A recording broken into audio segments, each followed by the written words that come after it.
सगळे कार्यक्रम झाले ज्यात राजकीय नेत्यांचीही व्यासपीठावर काय उपस्थिती अहो लागली. ते संमेलन शरद पवार हे या पूर्ण बघा प्रधानमंत्र्यांपासून स्वागताध्यक्ष होते. पूर्णपणे चुकीचं आहे. शरद पवारांनी पुढाकार घेतला दिल्लीमध्ये साहित्य संमेलन. पवार साहेबांनी पुढाकार घेतला का नाही मला माहित नाही. पवार त्याचे स्वागताध्यक्ष होते. संजय नहार आहे सरचे, त्यांची मूळ कल्पना होती. मी त्यांना काल फोन केला, त्यांनी हात वर केले. ते म्हटले आम्ही निषेध केलाय नीलम गोरेचा.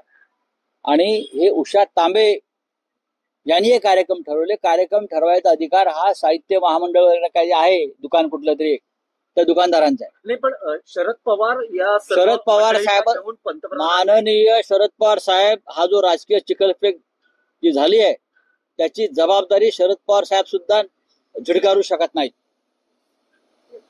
त्यांची ते ज्येष्ठ आहेत, ते पालक होते, ते स्वागताध्यक्ष होते. ज्या प्रकारचे कार्यक्रम ठरवण्यात आले आणि जी राजकीय चिखलफेक झाली ते सुद्धा तितकेच जबाबदार आहे. संमेलनाच्या